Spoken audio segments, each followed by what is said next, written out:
pertama adalah perencanaan. Pada tahap ini kita menentukan tujuan proyek, membuat jadwal, serta menyusun anggaran. Intinya, kita sedang menyiapkan peta jalan agar punya arah yang jelas. Selanjutnya, masuk ke tahap kedua yaitu tahap pelaksanaan. Nah, disinilah rencana mulai dijalankan. Tim mulai bekerja sesuai tugasnya masing-masing dan koordinasi jadi kunci utama agar semua berjalan sesuai target. Tahap ketiga yaitu setelah proses berjalan, kita masuk ke tahap pengawasan dan evaluasi. Di sini kita memantau apakah pelaksanaan proyek sudah sesuai rencana, baik dari segi waktu, biaya, maupun hasil. Kalau ada yang salah, kita bisa langsung perbaiki. Lalu, tahap yang terakhir yaitu tahap penutupan. Tahap ini dilakukan setelah semua pekerjaan selesai. Kita menyerahkan hasil proyek, membuat laporan akhir, dan melakukan evaluasi keseluruhan agar bisa jadi pelajaran untuk proyek berikutnya. Yang pertama adalah tahap pelaksanaan proyek adalah tahap di mana seluruh rencana yang telah dibuat sebelumnya mulai diterapkan di lapangan. Tujuan pelaksanaan proyek adalah untuk mewujudkan hasil atau capaian yang telah direncanakan dalam tahap perencanaan proyek, baik berupa produk, layanan, maupun manfaat tertentu yang dapat memberikan nilai tambah bagi organisasi atau masyarakat. Sebelum proyek dimulai, terdapat tahap awal yang sangat penting untuk memastikan seluruh kegiatan dapat berjalan dengan lancar.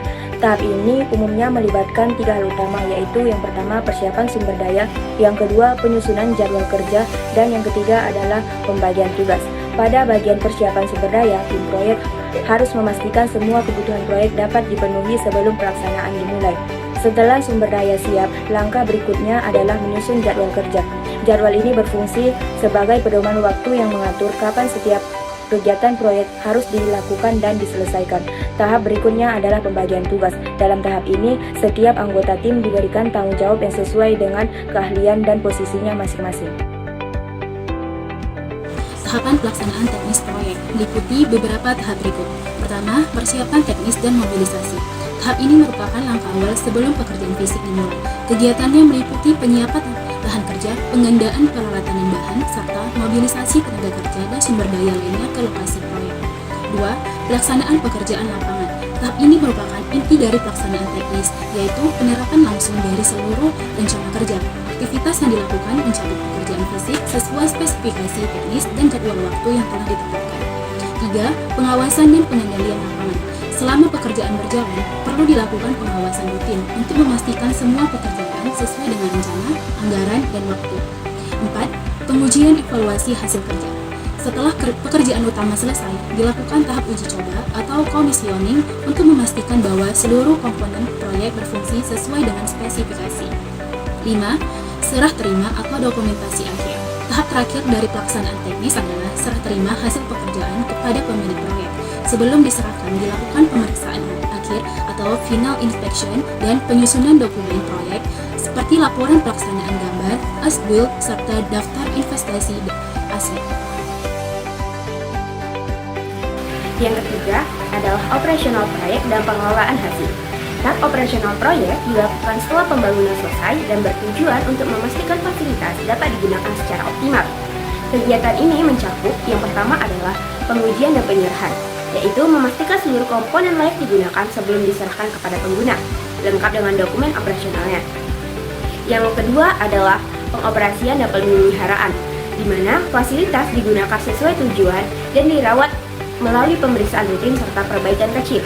Dan yang terakhir adalah pemeliharaan berkala. Ini penting dilakukan untuk mencegah kerusakan yang lebih besar, menjaga keamanan, serta memperpanjang umur dan nilai investasi fasilitas. Contohnya adalah pada gedung perkuliahan. Setelah diuji dan diserahkan kepada pihak kampus, gedung digunakan untuk aktivitas akademik dan dirawat secara rutin agar tetap nyaman dan berfungsi dalam jangka waktu yang panjang. Pengawasan dan evaluasi proyek berfungsi memastikan kegiatan berjalan sesuai rencana, baik dari segi waktu, biaya, mutu, dan kinerja tim. Pengawasan dilakukan sejak awal untuk memantau perkembangan pekerjaan dan mengantisipasi masalah agar tidak berdampak besar pada hasil akhir. Setelah pelaksanaan, evaluasi dilakukan untuk menilai pencapaian tujuan proyek serta efisiensi dan kualitas hasil kerja.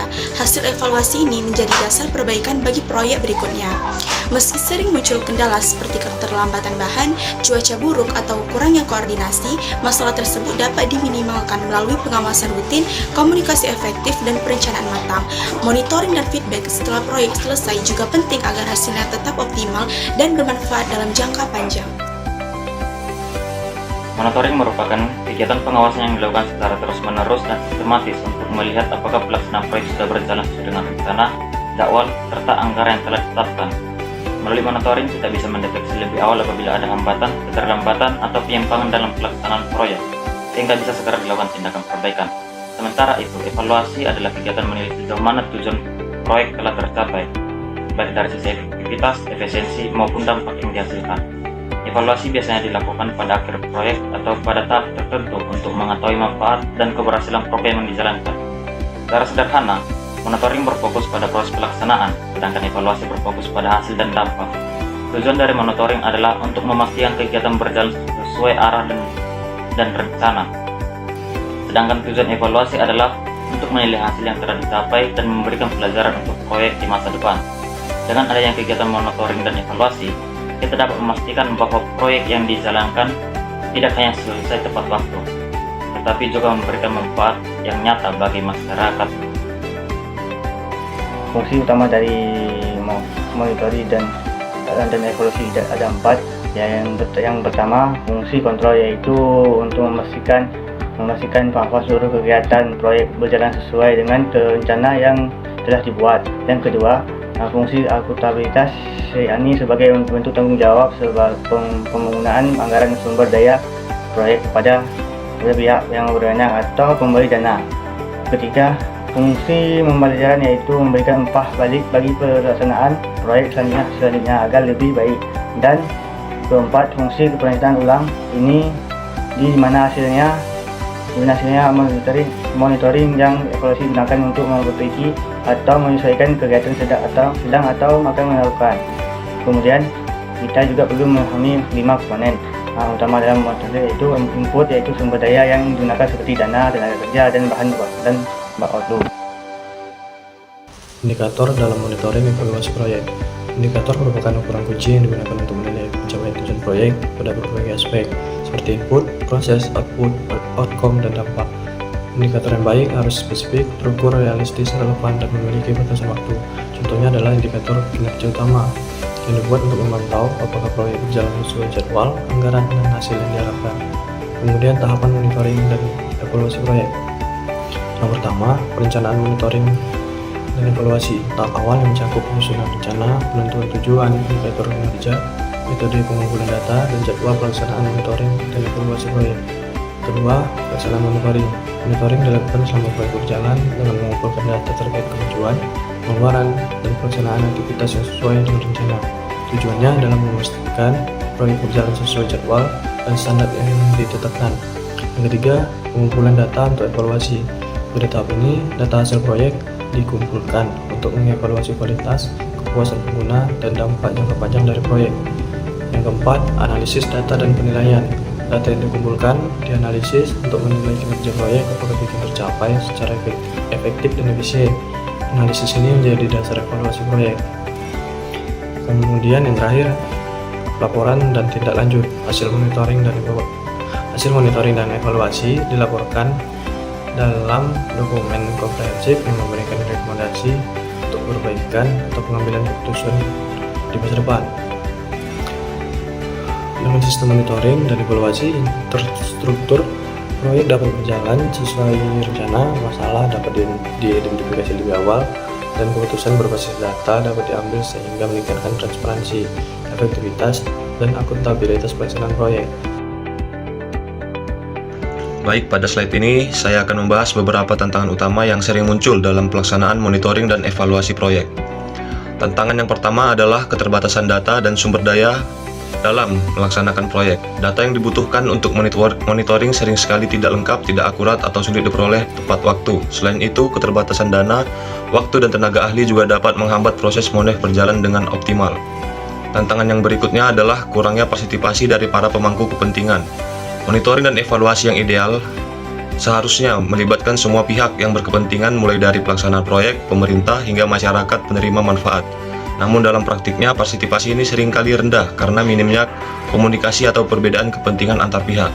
Tantangan yang ketiga adalah perubahan konteks proyek dalam jangka waktu tertentu. Pelaksanaan proyek bisa saja terjadi perubahan kondisi sosial, ekonomi, atau politik yang membuat rencana awal tidak lagi relevan. Hal ini menuntut fleksibilitas dalam sistem monitoring dan evaluasi agar tetap bisa memberikan hasil yang akurat dan bermanfaat. Dengan memahami berbagai tantangan ini, kita bisa lebih siap dalam merancang sistem MONEF yang efektif. Misal dengan memperkuat sistem pelaporan, meningkatkan kapasitas tim, dan memperbaiki koordinasi antar pihak terkait.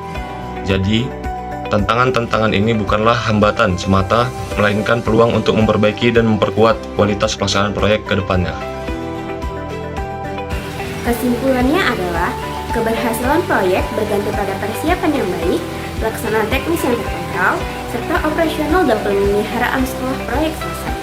Monitoring memastikan kegiatan berjalan sesuai rencana, sementara evaluasi menilai hasil dan dampaknya. Dengan monitoring dan evaluasi proyek yang tepat, proyek dapat terlaksana secara efisien, memenuhi standar mutu, dan memberikan manfaat nyata bagi masyarakat.